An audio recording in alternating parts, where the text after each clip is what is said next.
আরামবাগ পূর্বচক্রের উদ্যোগে Batanal union high school ময়দানে সাফল্যের সঙ্গে অনুষ্ঠিত হয়ে গেল প্রাথমিক নিম্ন বুনিয়াদী বিদ্যালয়, শিশু শিক্ষা কেন্দ্র ও মাদ্রাসাসমূহের ছাত্রছাত্রীদের বার্ষিক ক্রীড়া প্রতিযোগিতা।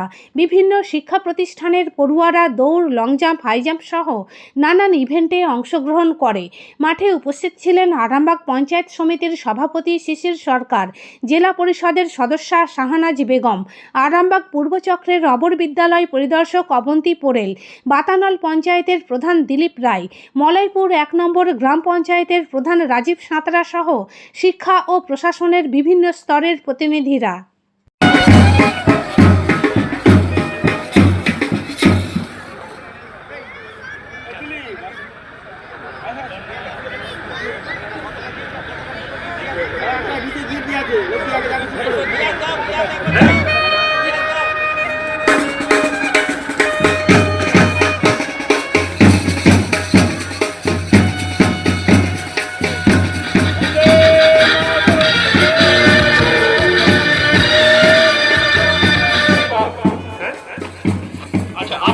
তার আগে পতাকাকে, আমাদের জাতীয় পতাকাকে স্যালুট করব।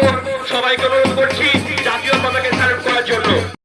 চক্রের যে বাৎসরিক ক্রীড়া,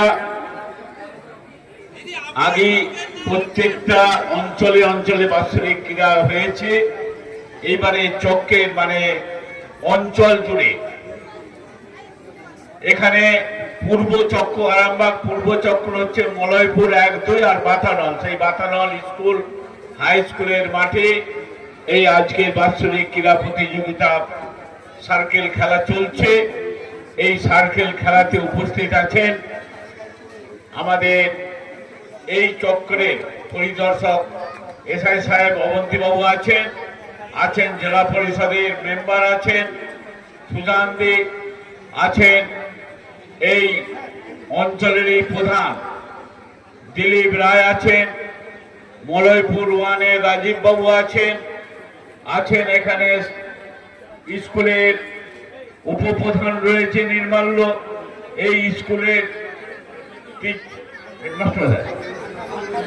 হেডমাস্টার মশাই আছেন এবং শিক্ষা বন্ধুরা রয়েছেন এবং স্কুলে শিক্ষক শিক্ষিকা এবং স্বাস্থ্যকর্মীরা রয়েছেন। এখানে স্বাস্থ্যকর্মীরা রয়েছেন আর যারা এসেছেন তার মানে যারা খেলতে এসেছেন বাচ্চারা, তাদের গার্জেনরা এসেছেন, কিছু কিছু দর্শক এসেছেন। প্রত্যেককে আমি যথাযথ স্থানে সম্মান জানিয়ে বলি। প্রথমেই বলবো যে পশ্চিম বাংলার মুখ্যমন্ত্রী চাইছেন, কিছুদিন আগে দেখেছেন, এই মাঠকে বাঁচানোর জন্য, যুবককে মাঠে আসার জন্য বিভিন্নভাবে মাঠকে সজীব করার জন্য ক্লাবকে টাকা দিতেন। কারণ আমরা একটা দুটো সন্তানের জনক জননী, আমরা কখনোই সেই আলালের ঘরে দুলাল করে রেখে আমরা বাচ্চাদের মাঠে পাঠাই না। তাদের হাতে মোবাইল ফোন আর বাড়িতে একটা কাঠের বাক্স, তার সুইচ টিপে দিলেই সারাদিন বক বক করবে, সেই জিনিসটা ছেলে মেয়েদের কাছে আমরা তুলে দিই। করবেন না। আপনি যদি আপনার ছেলেকে সঠিকভাবে শারীরিক গঠন করে পড়াশোনা করাতে চান, শিক্ষার সঙ্গে ক্রীড়ার একটা প্রত্যক্ষ পরোক্ষ যোগ আছে। খেলাধুলো করলে যেমন শরীর গঠন হয়, মনটা স্থির থাকে এবং সেই যুবক বা বাচ্চা শরীর গঠন ভালো হলে তার পড়াশোনায় আগিয়ে যেতে ভালো হয়, সক্ষম হয়। যদি শরীর ভালো না থাকে, যতই বইয়ের পাতা উল্টাক না, তার পড়াশোনায় মন লাগবে না। তাই তো আমাদের বিবেকানন্দ বলেছিলেন, 1 ঘন্টা গীতা পাঠের চেয়ে খেলাধুলা করলে অনেক বেশি মূল্যবান যুবক যুবতীদের। তাই আমরা বলবো প্রতি বছরের ন্যায় এখানেও খেলা হচ্ছে।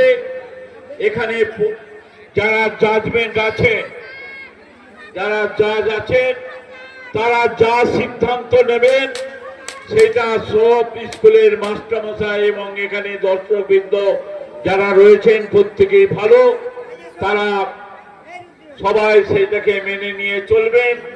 আজকে এই ক্রীড়া প্রতিযোগিতা সফলের জন্য সবাই সহযোগিতা করুন এবং সাফল্য কামনা করে আমি বক্তব্য শেষ করছি। আমাদের এখানে মেম্বার শহীদ ভাই আছে, এখানে পঞ্চায়েতে আরো মেম্বার অনেকেই আছে, আর পাশাপাশি যারা রয়েছেন প্রত্যেককে আবার সেই শুভেচ্ছা জানিয়ে, বড়দের সম্মান জানিয়ে আমি আমার বক্তব্য শেষ করলাম। নমস্কার, ভালো থাকবেন। নিউনুর সোফা সেন্টার, এখানে সমস্ত রকম সোফা পাইকারি ও রিটেলে বিক্রয় করা হয়। সমস্ত সোফা নিজস্ব কারখানায় তৈরি করা হয়। প্রোপাইটার হানিফ হোসেন খাঁ ও রুহুল হোসেন খাঁ, বড়ডোঙ্গল হাটতলা সিনেমা হলের সন্নিকটে, হুগলি। যোগাযোগ 7797170093 এবং 9382003105।